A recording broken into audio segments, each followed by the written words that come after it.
வணக்கம். நான் ரஞ்சனி. கதைக்களத்துக்கு உங்களை அன்போட வரவேற்கிறேன்.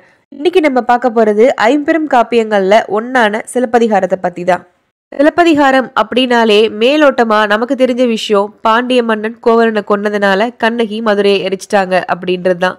ஆனா இந்த கண்ணகியும் கோவலனும் யாரு, எப்படி இவங்க திருமணம் பண்ணிக்கிட்டாங்க, இவங்க வாழ்க்கையில என்னென்னலாம் நடந்திருக்கு, எதனால அவங்க மதுரைக்கு வந்தாங்க அப்படின்னு நிறைய விஷயங்கள் சிலப்பதிகாரத்துக்குள்ள இருக்கு. சிலப்பதிகாரம் முழுவதுமா இன்னைக்கு நம்ம தெரிஞ்சுக்கலாம். வாங்க கதைக்குள்ள பயணிப்போம். காவேரி நதி பாய்ந்து போற நாடுகள்ல சோழ நாடும் ஒண்ணு. சோழ நாடு வழமையும் வலிமையும் மிகுந்த நாடு. சோழ நாட்டோட வழமையான துறைமுகங்கள்ல ஒண்ணுதான் பூம்புகார். கடல் கடந்து வாணிகம் பண்ணி செல்வத்துல தலைத்திருந்த ஊரு பூம்புகார். பூம்புகார்ல இன்னைக்கு இந்திர விழாவை மக்கள் எல்லாரும் கோலாகலமா கொண்டாடிட்டு இருக்காங்க. இந்திர விழால சடங்குகள் செய்யறதுக்காக பெண்கள் எல்லாம் ஒரு இடத்துல கூடி இருக்காங்க. கூடி இருக்கிற பெண்களை பாக்குறதுக்காகவே ஆடவர் கூட்டம் அவர்களை சுத்தி நிக்குது. பார்த்துட்டு இருக்கிற இளைஞர்களை பார்த்து பெண்கள் எல்லாரும் முகத்துல முறைப்பும் மனசுல மகிழ்ச்சியோடையும் காணப்படுறாங்க. பூம்புகார்ல மாசத்துவன் அப்படின்ற ஒரு செல்வந்தன் வாழ்ந்து வந்தாரு. சோழ மன்னர்களுடைய ரொம்ப நெருங்கிய நட்பு கொண்டவர் இவர். மாசத்துவனோட ஒரே மகன் கோவலன். கம்பீரமும் அழகும் நிறைஞ்சவன். இதே பூம்புகார்ல இன்னொரு செல்வந்தனும் வாழ்ந்துட்டு இருக்காரு. அவரோட பேரு மாநாயகன். இவருக்கு ஒரே ஒரு மகள். அவள் பெயர் கண்ணகி. பேருக்கேத்தாப்புல அழகான கண்கள் உடையவள், அமைதியும் அழகும் நிறைஞ்சவ. இந்திர விழால இந்த ரெண்டு செல்வந்தர்களும் சந்திச்சுக்கிறாங்க. ஒருத்தரை பத்தி ஒருத்தர் விசாரிச்சுக்கிறாங்க. ரெண்டு பேரோட குடும்பமும் ரெண்டு பேருக்கும் ரொம்பவே பிடிச்சு போயிடுது. அதனால கோவலனுக்கும் கண்ணகிக்கும் திருமணம் செய்ய முடிவு பண்றாங்க. கோவலனுக்கும் கண்ணகிக்கும் பெரியோர்களால சித்திரை மாசம் ரோஹி நட்சத்திரம் கூடிய ஒரு நல்ல நாள்ல திருமணம் நிச்சயிக்கப்படுது. ரெண்டு பெரிய செல்வந்தர்கள் வீட்டு திருமணம்னா சும்மா சாதாரணமா நடைபெற்றிருக்குமா? திருமணத்துக்கு ஊருக்கே அழைப்பு வச்சாங்க. கோவலன் கண்ணகியோட திருமணம் விமர்சையா நடைபெற்றுச்சு. திருமணம் முடிஞ்சு அன்னைக்கு இரவு நடக்க இருந்த சடங்குகளை பத்தி கண்ணகியோட தோழிகள் கேலியும் கிண்டலுமா கண்ணகியிடம் பேசிட்டு இருந்தாங்க. கண்ணகியோட முகம் வெக்கத்துல செவக்க அவளுக்கு அழகு மேலும் மேலும் கூடிட்டு இருந்தது. கண்ணகியும் கோவலனும் நல்லபடியா தங்களோட இல்லற வாழ்க்கைய தொடங்க ஆரம்பிச்சாங்க. கோவலனோட தந்தைக்கும் தாய்க்கும் நல்ல மருமகள் தனக்கு அமைஞ்சிருக்கா அப்படின்னு ரொம்பவே சந்தோஷமா இருந்தாங்க. கோவலனோட அணைப்பு கண்ணகிக்கும் கண்ணகியோட ஸ்பரிசம் கோவலனுக்கும் மிக்க மகிழ்ச்சியை கொடுத்துச்சு. அவங்களோட வாழ்க்கை ரொம்ப சந்தோஷமா போயிட்டு இருந்தது. இப்படியே அவங்க வாழ்க்கை சந்தோஷமா போயிருந்தா சிலப்பதிகாரம் உருவாகியே இருக்காதே. என்றெல்லா இருந்த அவங்க வாழ்க்கைய மாதவி அப்படின்ற புயல் புரட்டி போட்டுச்சு. மாதவி ஆடல் அரசி, அழகு தேவதை. ஆடல்லையும் பாடல்லையும் அழகுலையும் இவளுக்கு நிகர் இவ மட்டும்தான். அன்னிகையர் குலத்து பெண், அதாவது தாசி குலம். ஊர்வசியோட வழி தோன்றல் அப்படின்னு ஒரு கதை இருக்கு. இந்த கதையை நம்ம தனியா சிலப்பதிகார கிளைக்கதைகள்ல பார்ப்போம். இப்ப இந்த கதையை தொடருவோம். மாதவிக்கு நடனம்னா ரொம்ப பிடிக்கும். நடனத்துல சின்ன சின்ன நுணுக்கங்களையும் கற்று தேர்ந்திருந்தா. நடனம் மட்டுமே வாழ்க்கை அப்படின்னு இருந்தா. மற்ற தாசி குலத்து பெண்கள் மாதிரி அரசர்களையும் செல்வந்தர்களையும் மயக்கி தான் கையில வச்சுக்கணும் அப்படின்ற எண்ணம் ஒரு நாளும் மாதவிக்கு தோன்றதே கிடையாது. தான் கத்துக்கிட்ட கலைய நாடறிய செய்யணும் அப்படின்னு ஆசைப்பட்டா. அவ ஆசைப்பட்ட மாதிரியே அவளோட அம்மா சோழ மன்னனோட சபையில ஆடுறதுக்கு அனுமதி பெற்றிருந்தா. மாதவியோட அம்மாக்கு எப்படியாவது சோழ மன்னன் முன்னாடி மகளை ஆட வச்சு அவனை தன் மகளுக்கு அடிமையாக்க வேணும் அப்படின்ற எண்ணம் இருந்தது. மாதவிக்கு மன்னன் முன்னாடி ஆட போற நடனத்தை சிறப்பா ஆடணும், மக்கள் எல்லாரும் தன்னோட நடனத்தை பாராட்டணும் அப்படின்ற எண்ணம் மட்டும்தான் இருந்தது. அரங்கேற்றத்துக்கான நாளும் வந்தது. மாதவி சோழ மன்னன் முன்னாடி நடனம் ஆடுறா. மாதவியோட நடனத்தை பார்த்த சோழ மன்னன் வியந்து போறாரு. மாதவியோட ஆடலை ரசிச்சு அவளுக்கு ஒரு முத்து மாலைய பரிசா வழங்குறாரு. ஆடலை மட்டும்தான் அவர் ரசிச்சாரு. எப்படியும் மன்னர் தன்னோட மகளோட ஆட்டத்திலையும் அழகுலையும் மயங்கி போவாரு அப்படின்னு எதிர்பார்த்த மாதவியோட அம்மாக்கு இது பெருத்த ஏமாற்றத்தை கொடுத்தது. இந்த முத்து மாலைக்காகவா இவ்வளவு கஷ்டப்பட்டோம் அப்படின்னு கோவப்பட்டுட்டு இருந்தாங்க. ஆனா மாதவிக்கு மக்களும் மன்னரும் பாராட்டினதை நினைச்சு மகிழ்ச்சியா இருந்தது. முத்து மாலையை பத்தி அவ கவலையே படல. இதுக்கப்புறம் தான் வேற ஒரு திட்டம் தீட்டுறாங்க மாதவியோட அம்மா. அதுபடி மாதவியோட பணிப்பெண்ணை அழைக்கிறாங்க. முத்துமாலைய அந்த பணிப்பெண் கிட்ட கொடுத்து, செல்வ வணிகர்கள் அதிகமா இருக்கிற இடத்துக்கு போய் இந்த மாலைய வித்துட்டு வா, நான் சொல்றபடி சொல்லி வித்துட்டு வா அப்படின்னு சொல்றாங்க. பணிப்பெண்ணுக்கு மன்னர் கொடுத்த மாலையை போய் விற்க சொல்றீங்களே அப்படின்ற கேள்வி எழுகுது. அதுக்கு மாதவியோட அம்மா, நீ போற இடத்துல செல்வம் நிறைந்த வணிகர்கள் நிறைய பேர் இருப்பாங்க, நிச்சயம் அதுலேருந்து ஒரு செல்வந்தனை என் மாதவிக்கு துணையாக்குவேன் அப்படின்னு சொல்றாங்க மாதவியோட அம்மா. மாதவியோட அம்மா சொன்ன மாதிரியே அந்த பணிப்பெண் கடை வீதிக்கு போய் அந்த முத்து மாலையை விற்கிறதுக்காக கூச்சல் போடுறா. யார் அது, ஒரு பெண் வந்து முத்து மாலையை வித்துட்டு இருக்காளே அப்படின்னு அங்க வணிக கூட்டம் சேர ஆரம்பிக்குது. கடை வீதியில ஏதோ கூட்டம் சேருது அப்படின்றத பார்த்துட்டு கோவலனும் அங்க போய் பாக்குறாரு. அங்க ஒரு பொண்ணு முத்து மாலையை கையில வச்சுட்டு இந்த முத்து மாலை தங்க கம்பியால கோர்க்கப்பட்டிருக்கு அப்படின்னு சொல்றா. அது மட்டும் இல்லாம இந்த முத்து மாலையில வச்சிருக்க பதக்கம் அரசர் குலத்து பதக்கம் அப்படின்னு சொல்றா. இந்த முத்து மாலை மேல அங்க உள்ள வணிகர்கள் யாருக்குமே எந்த ஒரு ஈடுபாடுமே இல்லை. ஆனா அதுக்கப்புறம் அந்த பணிப்பெண் சொன்ன வார்த்தையில தான் அவங்களோட மொத்த கவனமும் அடங்கி இருந்தது. அந்த பணிப்பெண் சொன்னது, இந்த முத்து மாலையோட விலை 1008 பொற்காசுகள். அது மட்டும் இல்லாம இந்த முத்து மாலையை வாங்குறவங்களுக்கு பேரழகி மாதவி சொந்தமாவா அப்படின்னு சொல்றாங்க. எல்லாருக்கும் ஆச்சரியமா போகுது. ஒரு முத்து மாலைக்கு 1008 பொற்காசுகள் விலையா அப்படின்னு எல்லாம் யோசிக்க ஆரம்பிக்கிறாங்க. மாதவியோட பேரை கேட்டோன்னா அவங்களோட மனசு தள்ளாட ஆரம்பிக்குது. இருந்தும் இவ்வளவு பொற்காசுகள் கொடுத்து அந்த முத்து மாலையை வாங்குறதுக்கு அங்க உள்ள வணிகர்கள் யார்கிட்டயும் அவ்வளவு காசுகள் இல்ல. இந்த இடத்துலதான் கோவலன் நிலைத்தடமாற ஆரம்பிக்கிறான். அப்படி என்ன அந்த மாதவி பேரழகியா? கண்ணகியை காட்டிலும் அழகானவளா? எப்படியாவது இந்த முத்து மாலையை வாங்கி அவளை பார்க்கணும் அப்படின்ற எண்ணம் கோவலனுக்கு வருது. முத்து மாலைய பொற்காசுகள் கொடுத்து வாங்குறான். மாதவிய பாக்குறதுக்கு அவளோட இடத்துக்கும் போறான்.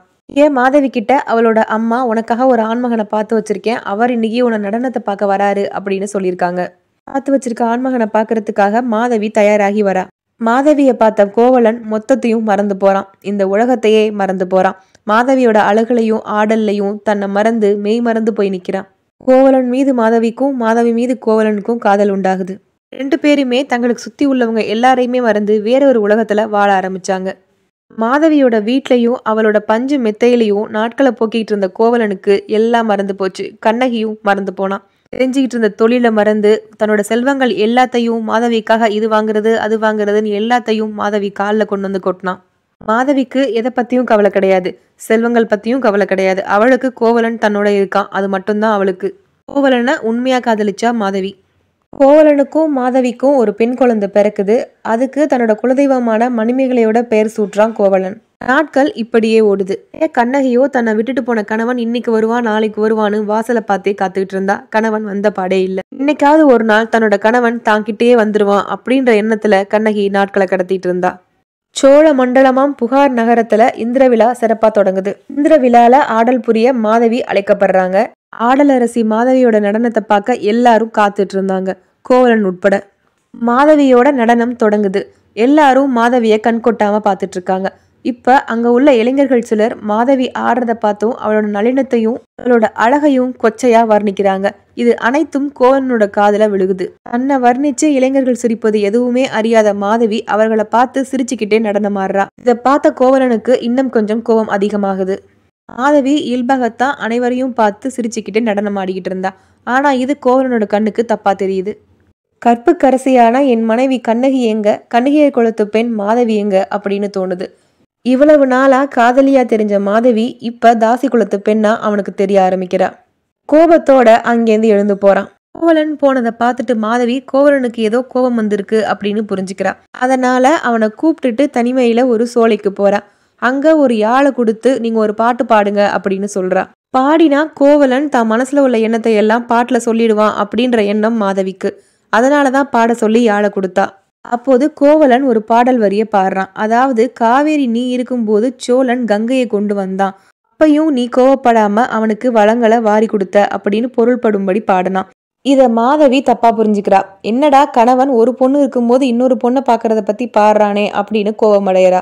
ஆண்களுக்கு ஒரு நியாயம், பெண்களுக்கு ஒரு நியாயமா அப்படின்னு நினைச்ச மாதவி கோவலனோட கருத்து தப்பு அப்படின்னு புரிய வைக்கிறதுக்காக இன்னொரு பாடல் வரி பாடினான். அதுல தான் வேற ஒரு ஆண்மகனை எதிர்பார்த்து காத்துட்டு இருக்க மாதிரி ஒரு பாட்டு பாடுறா.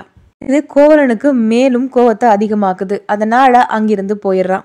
எப்படி இருந்தாலும் கோவலன் தன்னை தேடி வருவான் அப்படின்னு நம்பிக்கையோட இருந்தா மாதவி. அவன் நம்பிக்கையெல்லாம் பொய்யா போற மாதிரி கோவலன் திரும்பி வரவே இல்லை. அதனால மாதவி கோவலனுக்கு ஒரு கடிதம் எழுதுறா. அந்த கடிதத்தை தன்னோட தோழி வசந்தமாலை கிட்ட கொடுத்து அனுப்புறா. கடைவீதியில கோவலனை பார்த்த வசந்தமாலை அந்த கடிதத்தை அவன் கிட்ட கொடுக்கறதுக்கு முயற்சி பண்றா. ஆனா கோவலன் வசந்தமாலை சொன்ன எதையுமே காதல வாங்காம அந்த கடிதத்தையும் வாங்க மறுக்கிறான். நீ மாதவி முகத்திலேயே விழிக்க மாட்டேன் அப்படின்னு சொல்லிட்டு போயிடுறான். வசந்தமாலை திரும்பி வந்து நடந்த எல்லாத்தையும் மாதவி கிட்ட சொல்றா. இதை கேட்ட மாதவி பெருந்துயரடைறா.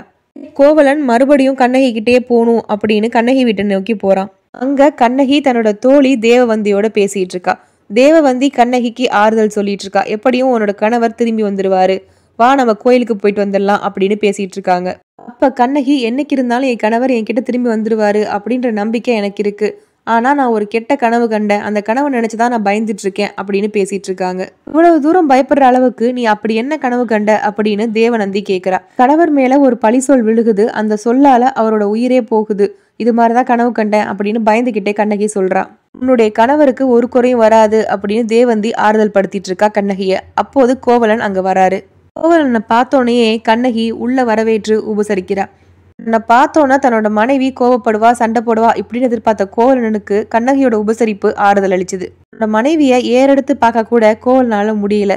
வெட்கி தலை குனிந்து உட்கார்ந்துருந்தான். நீ இருக்கும்போது வேற ஒரு பொண்ணை தேடி போய் எல்லாத்தையும் இழந்து இப்ப நடப்பணமா வந்து நிக்கிறேன் அப்படின்னு சொல்லி அழுகிறான். கோவலனோட துன்பத்தை பார்த்தோன்னா கண்ணகியால தாங்க முடியல. ஏன் இப்படி பேசுறீங்க, எங்க இருந்தாலும் நீங்க நல்லா இருக்கணும்னு தான் நான் நினைச்சேன் அப்படின்னு சொல்லி ஆறுதல் படுத்துறா. என்கிட்ட கால் சிலம்பு இருக்கு, அதை வச்சு திருப்பியும் வியாபாரத்தை தொடங்கலாம் அப்படின்னு ஆறுதல் சொல்றா. அப்ப கோவலன் கண்ணகி கிட்ட, இதுக்கு மேல என்னால இந்த ஊர்ல இருக்க முடியாது, உன்னோட அப்பா அம்மாவையோ என்னோட அப்பா அம்மாவையோ பாக்குற தைரியம் என்கிட்ட இல்ல, இப்பயே நம்ம ஊரை விட்டு போயிடலாம் அப்படின்னு கண்ணகியை கூப்பிட்டுக்கிட்டு இரவோடு இரவா பூம்புகார் நகரத்தை விட்டு போறாரு கோவலன். கோவலனும் கண்ணகியும் புகார் நகரத்திலேருந்து மதுரையை நோக்கி புறப்பட்டுட்டு இருந்தாங்க. வழியில உறையூர்ல ஓய்வு எடுத்துட்டு போலாம் அப்படின்ட்டு அமர்ந்திருக்காங்க. அப்ப கவுந்தியடிகள் அப்படின்ற பெண் துறவிய பாக்குறாங்க. கிட்ட தங்களோட வாழ்க்கையில் நடந்த எல்லா விஷயங்களையும் சொல்லிட்டு இப்ப நாங்க மதுரைக்கு புறப்பட்டு போயிட்டு இருக்கோம் அப்படின்னு சொல்றாங்க. கவுந்தியடிகளும் நானும் மதுரைக்கு தான் போறேன் அப்படின்னு சொல்றாங்க. மதுரைக்கு போறதுக்கு வழி நான் கேட்டு வச்சிருக்கேன், எனக்கு கொஞ்சம் கொஞ்சம் தெரியும் அப்படின்னு கவுந்தியடிகள் சொல்றாங்க. இப்ப கோவலன், கண்ணகி, கவுந்தியடிகள் 3 பேரும் மதுரையை நோக்கி பயணத்தை தொடங்குறாங்க. மதுரைக்கு பயணிக்கிற இந்த பயண காலத்துல இவங்க 3 பேரும் நிறைய கதாபாத்திரங்களை சந்திக்கிறாங்க. அவங்களுக்கான கிளை கதைகளும் நிறைய சிலப்பதிகாரத்துல இருக்கு. அதெல்லாம் நம்ம இன்னொரு வீடியோல பார்க்கலாம். நீண்ட நடைப்பயணத்துக்கு அப்புறமா கவுந்தியடிகள், கோவலன், கண்ணகி 3 பேரும் பாண்டிய நாட வந்து அடைகிறாங்க. கவுந்தியடிகள் தான் தங்க இருந்த மடத்திலேயே கோவலனையும் கண்ணகியையும் கொஞ்ச நேரம் ஓய்வெடுக்க சொல்றாங்க. அதனால கோவலனும் கண்ணகியும் கொஞ்ச நேரம் ஓய்வு எடுத்துக்கிட்டு அந்த மடத்திலேயே இருக்காங்க. அப்ப கவுந்தியடிகளை பாக்குறதுக்கு மாதிரி அப்படின்ற ஒரு பெண் வராங்க. இவங்க பசுவை கொண்டு பால் வியாபாரம் பண்றவங்க. கவுந்தியடிகள் மாதிரி கிட்ட கோவலனுக்கும் கண்ணகிக்கும் அடைக்கலம் தர சொல்லி கேக்குறாங்க. மாதிரியும் சரின்னு சொல்றாங்க. மாதிரி கோவலனையும் கண்ணகியும் தன்னோட வீட்டுக்கு அழைச்சிட்டு போறாங்க. அங்க தன்னோட வீட்டுக்கு பக்கத்துலயே ஒரு தனி வீடு இருக்கு. அங்க 2 பேரையும் தனியா தங்க வைக்கிறாங்க. கொஞ்ச நேரம் தன்னோட வீட்டுல ஓய்வெடுத்த கோவலன் அதுக்கப்புறம் கண்ணகி கிட்ட மதுரை தெருக்களை சுத்தி பார்த்துட்டு வரேன், எங்க தொழில் தொடங்கலாம் அப்படின்றது தெரிஞ்சுக்கணும் அப்படின்னு சொல்றாரு. கண்ணகிட்ட சொல்லிட்டு கோவலன் புறப்படுறாரு. மாதிரி தன்னோட மகளான ஐயைய கூப்பிட்டுட்டு கண்ணகி வீட்டுக்கு வராங்க. அங்க கண்ணகிக்கு தேவையான பண்ட பாத்திரங்கள், சமையலுக்கு தேவையான மளிகை பொருட்கள், காய்கறி, பழங்கள் எல்லாம் கொடுத்து உதவுறாங்க. ரொம்ப நாளைக்கு அப்புறம் கணவன் தன்னோட கைகளால சாப்பிட போறாரு அப்படின்ற எண்ணத்துல கண்ணகி ஒவ்வொரு உணவையும் பார்த்து பார்த்து சமைக்கிறாங்க. சமையலை முடிச்சுட்டு கோவலனுக்காக காத்துட்டு இருக்காங்க. கோவலன் வீட்டுக்கு வராரு. அவருக்காக செய்த அறுசுவை உணவை கண்ணகி ரொம்பவே ஆசையா மகிழ்ச்சியா பரிமாறிட்டு இருக்காங்க. ரொம்ப நாளைக்கு அப்புறம் மனைவி கையால பரிமாறி சாப்பிட்றது கோவலனுக்கும் நிம்மதியை கொடுத்து.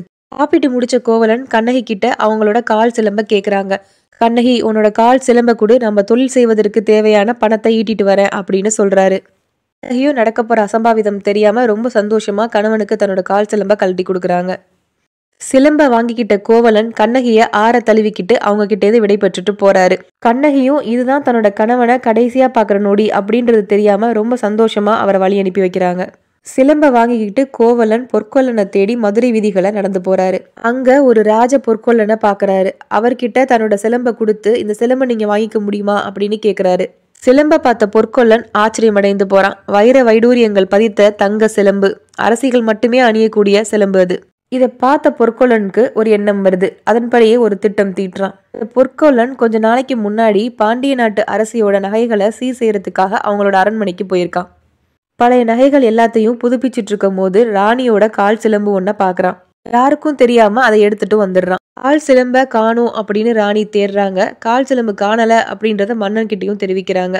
என்னோட ஆட்சியில என்னோட அரண்மனைக்கே வந்து திருடிய திருடன் யாரு அப்படின்னு கோவப்படுறாரு மன்னன். கால் சிலம்பு கிடைக்கிற வரையும் யாரும் மதுரையை விட்டு வெளில போக கூடாது அப்படின்னு ஆணை பிறப்பிக்கிறார். மன்னருக்கு சிலம்ப பத்தின விஷயம் தெரியறதுக்குள்ள எப்படியாவது பாண்டிய நாட்டை விட்டு போயிடணும் அப்படின்னு பொற்கொல்லன் யோசிச்சுட்டு இருக்கான். இந்த வேலையில தான் கோவலன் பொற்கொல்லனை சந்திக்கிறான்.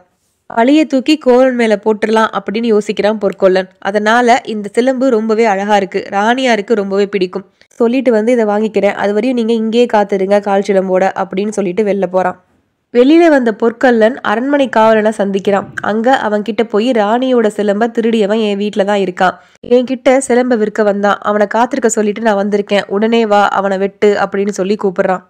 அவனை மன்னர் முன்னாடிதான் போய் நிப்பாட்டணும் அப்படின்னு சொல்றான் அரண்மனை காவலன். மன்னர் திருடன் மேல பெரும் கோவத்துல இருக்காரு. தன்னோட அரண்மனைக்கே வந்து தன் ராணியோட கால் சிலம்பிய திருடியவன் மீது கொலை வெறியில மன்னர் இருக்காரு. இந்த திருடனால மன்னரோட ஆட்சிக்கு அவப்பெயர் வந்திருக்கு அப்படின்னு சொல்லி மன்னர் நினைக்கிறாரு. மன்னர் அரண்மனை காவலர்கள் எல்லார்கிட்டையும் அந்த திருடனை கொன்று வாருங்கள் அப்படின்னு அரசாணை பிறப்பித்திருக்காரு அப்படின்னு சொல்லி காவலரை குழப்பறான் பொற்கொல்லன். அரசன் திருடனை கொண்டு வாருங்கள் அப்படின்னு சொன்னதை கொன்று வாருங்கள் அப்படின்னு சொல்லி மாத்தி சொல்லி குழப்பி விட்டுட்டான் பொற்கொல்லன். அவனை கொல்லாம விட்டுட்டா மன்னர் ஓமேலையும் கோவப்படுவாரு அப்படின்னு சொல்லி பயமுத்துறான். பொற்கொல்லன் சொன்னதை கேட்டு கலக்கமடைந்த காவலன் நேரா குடிசைக்கு போறான். கோவலன் இருக்கிறத பாக்குறான். அவன் கிட்ட கால் சிலம்ப காட்டு அப்படின்னு சொல்றான். நடந்துட்டு இருக்க சூழ்ச்சி எதுவுமே தெரியாத கோவலன் அப்பாவியாக கால் சிலம்பை எடுத்து காட்டுறான். கால் சிலம்ப பார்த்த நொடியே எந்த கேள்வியும் கேட்காம அரண்மனை காவலன் கோவலனோட தலையை வெட்டி வீழ்த்துறான். இனிமேலாவது திருந்தி நல்ல வாழ்க்கை வாழணும், தன்னை நம்பி வந்தவளை நல்லபடியா வச்சு காப்பாத்தணும் அப்படின்னு பல கனவுகளோட மதுரைக்கு ஆசையா வந்த கோவலன் துடிதுடித்து இறந்து போறான். நகர்ல ஏதோ அசம்பாவிதம் நடந்துட்டு அப்படின்னு மக்கள் எல்லாம் பேசிட்டு இருக்காங்க. இதை கேட்ட கண்ணகி கணவன் இன்னும் வீடு திரும்பலையே அப்படின்னு பதட்டமாகறாங்க. அதுக்குள்ள மாதிரிக்கு விஷயம் தெரிந்து அடித்து பிடித்து கண்ணகியை பாக்குறதுக்கு ஓடி வராங்க. அழுதுகிட்டே கண்ணகி கிட்ட நடந்த அனைத்தையும் சொல்றாங்க.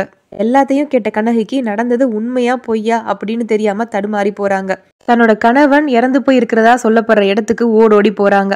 கீழே சரிஞ்சு கிடக்கிற தன்னோட கணவனை பார்த்து ஒரு நொடி ஸ்தம்பித்து நிக்கிறாங்க. தன்னோட கண் முன்னாடியே கணவன் சரிந்து கிடக்கிறத பார்த்து தான் கேள்விப்பட்ட அனைத்தும் உண்மைதான் அப்படின்னு புரிஞ்ச அடுத்த நொடி கணவனை அள்ளி தன்னோட மடியில போட்டு ஓன்னு அழ ஆரம்பிக்கிறாங்க. வாழ்நாள் முழுக்க இனி ஏன் கூட தான் இருப்பேன்னு சொன்னீங்களே, இப்ப என்ன ஆச்சு உங்களுக்கு அப்படின்னு கதறி அழுகிறாங்க. கண்ணகியோட கதறல் சத்தம் சுத்தி உள்ள மக்களையும் கதற வச்சுது. கணவன் உடல் மேலேயே மயக்கம் போட்டு விழுந்து சரிகிறாங்க. மக்கள் கண்ணகிய மயக்கம் தெளிய வைக்கிறாங்க.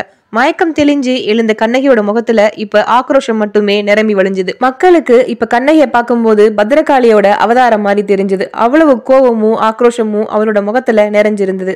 தன்னோட இன்னொரு கால் சிலம்ப கலட்டி கையில ஏந்திக்கிட்டு பாண்டிய மன்னனை பாக்குறதுக்கு அரண்மனைக்கு போறா.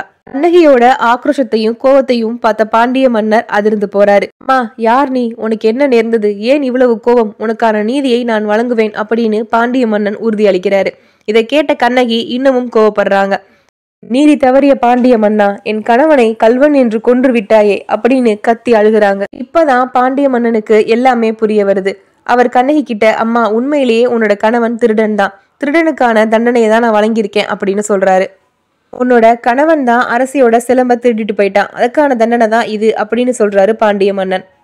யார் கல்வன்? என் கணவனா கல்வன் அப்படின்னு சீறி பாஞ்ச கண்ணகி பாண்டிய பெண்களிடம் சிலம்பில் என்ன பரல்கள் இருக்கும் அப்படின்னு கேக்குறாங்க. அதற்கு பாண்டிய மன்னன் முத்து பரல்கள் தான் இருக்கும் அப்படின்னு சொல்றாரு. அரசியாரோட சிலம்பலையும் அதுதான் இருந்தது அப்படின்னு சொல்றாரு. அதுக்கு கண்ணகி, கல்வன் அப்படின்னு என்னோட கணவனை கொன்னீங்களே, அவரோட கையில இருந்த சிலம்புல என்ன பரல்கள் இருந்தது அப்படின்னு கேக்குறாங்க. பாண்டிய மன்னன் தன்னோட அமைச்சரை பாக்குறாங்க. அமைச்சர் கொண்டு வந்து அந்த சிலம்பை கொடுக்கறாரு. சிலம்பை பார்த்தோனையே அது தன்னோட சிலம்பு அப்படின்னு கண்ணகி தெரிய வருது. உடனே பாண்டிய மன்னன் கிட்ட, மன்னா, அது என்னுடைய சிலம்பு, என்னுடைய சிலம்புல மாணிக்க பரல்கள் தான் இருக்கும் அப்படின்னு சொல்றாங்க. தன்னோட கைகள்ல இருந்த சிலம்ப கீழே போட்டு உடைக்கிறாங்க. அதுல இருந்து மாணிக்க பரல்கள் சிதறி விழுகுது. மன்னா, இப்பொழுது உன் கையில் உள்ள சிலம்பை சோதித்து பார் அப்படின்னு சொல்றாங்க கண்ணகி. மன்னர் உடனே அந்த சிலம்ப கீழே போட்டு உடைக்கிறாரு. அதுல மாணிக்க பரல்கள் இருந்தது, அது சிதறி விழுகுது. இத பார்த்த மன்னர் அதிர்ச்சி அடைகிறாரு. பெரும் தவறு புரிஞ்சிட்டோம் அப்படின்னு வருத்தப்படுறாரு. கோபத்தோட உச்சியில இருந்த கண்ணகி பாண்டிய மன்னனுக்கு சாபம் விடுறாங்க. நீதி தவறி என்னோட வாழ்க்கையை அளித்த பாண்டிய மன்னா, நீயும் உன் நாட்டு மக்களும் அழிந்து போவீங்க அப்படின்னு சாபம் விட்டுட்டு ஆக்ரோஷமா மாளிகையை விட்டு வெளில வராங்க. கால் போன போக்குல நடந்து போறாங்க. தவறான நீதியை கொடுத்துட்டோம் அப்படின்னு பாண்டிய மன்னன் அந்த இடத்துலயே இறந்து போறான். அரசி கோப்பெருந்தேவியும் மன்னர் இறந்ததை தாங்காம அவங்களும் இறந்து போறாங்க. மதுரை கொழுந்து விட்டு எரியுது. கண்ணகி கொண்ட கோபம் கொஞ்சமும் தனியாம கால் போன போக்குல நடந்து போய் சேர மண்டலத்தை அடையறாங்க. அங்க வானத்துல ஒரு அசரடி தோன்றுது. அது இன்னும் 14 நாட்கள்ல உன்னோட கணவன் பூலோகம் திரும்புவான், வந்து உன்னை அழைச்சிட்டு போவான் அப்படின்னு சொல்லுது. அதுக்கப்புறம் தான் கண்ணகியோட கோபம் குறையுது. கோபம் தணிந்த கண்ணகி ஒரு மரத்தடியில உட்கார்றாங்க. தன்னோட கணவனோட வருகைக்காக காத்திருக்காங்க. அப்போ அங்க குறவை கூத்து ஆடிட்டு இருந்த பெண்கள் கண்ணகிய பாக்குறாங்க. யார்மா நீ, எங்கிருந்து வந்திருக்க அப்படின்னு கண்ணகிட்ட கேக்குறாங்க. கண்ணகியும் தன்னோட வாழ்க்கையில நடந்த அனைத்தையும் குறவை கூத்து ஆடிட்டு இருந்த பெண்கள்கிட்ட சொல்றாங்க. கண்ணகியோட கதையை கேட்ட பெண்கள், இப்படியும் ஒரு பொண்ணு பூலோகத்துல இருக்கா அப்படின்னு ஆச்சரியப்பட்டு போறாங்க. அப்போ விண்ணுலகத்துல இருந்து ஒரு ரதம் வருது. அந்த ரதத்துல கோவலன் வரதை பார்த்து கண்ணகி சந்தோஷப்படுறாங்க. ரதத்துல இருந்த கோவலன் கண்ணகிய வான்னு கூப்பிடுறாரு. என்னோட கணவர் வந்துட்டாரு அப்படின்னு சந்தோஷமா அந்த பெண்கள்கிட்ட சொல்லிட்டு கண்ணகியும் ரதத்துல ஏறி விண்ணுலகம் போறாங்க. இதெல்லாம் பார்த்துட்டு இருந்த குறவை கூத்து ஆடிய பெண்கள் அன்னையிலிருந்து கண்ணகிய தெய்வமா வழிபட ஆரம்பிச்சாங்க. ஒவ்வொரு ஆண்டும் கண்ணகிக்கு திருவிழா நடத்தி குறவை கூத்துல கண்ணகியோட கதைகளை பாடுவாங்க. இப்படி ஒரு நாள் குறவை கூத்து ஆடும்போது சேர செங்குட்டுவன் அங்க வர்றாரு. குறவை கூத்துல பெண்கள் கண்ணகியை பத்தி பாடும்போது கண்ணகியை பத்தி கேட்டு தெரிஞ்சுக்கிறாரு. செங்குட்டவனுக்கு கண்ணகி மீது பெரும் மதிப்பு உண்டாகுது. அதனால கண்ணகிக்கு ஒரு கோயில் கட்டணும் அப்படின்னு முடிவெடுக்கிறாரு. இமயமலையிலேருந்து கல் கொண்டு வந்து கண்ணகிக்கு கோயில் கட்டுறாரு. சேர செங்குட்டவனோட தம்பி இளங்கோ அடிகள் கண்ணகியோட கதை கேட்டு சிலப்பதிகாரம் அப்படின்ற காவியத்தை உருவாக்குறாரு. இளங்கோ அடிகளோட நண்பரான சீத்தலை சாத்தனார் கோவலனுக்கும் மாதவிக்கும் பிறந்த பொன்னான மணிமேகலையை பத்தி மணிமேகலை அப்படின்னு இன்னொரு காப்பியம் வடிவமைக்கிறாரு. கோவலன் மாதவிய விட்டு சென்ற பிறகு மாதவி துறவரத்துக்கு போயிடுறாங்க. சிலப்பதிகார காவியம் இத்தோட முடிவடையுது. சிலப்பதிகாரத்தை தொடர்ந்து எழுதப்பட்டதுதான் மணிமேகலை. சிலப்பதிகார கதை எப்படி இருந்தது அப்படின்னு மறக்காம கமெண்ட் பாக்ஸ்ல தெரிவிங்க. மீண்டும் ஒரு நல்ல பதிவோட உங்களை சந்திக்கிறேன். நன்றி.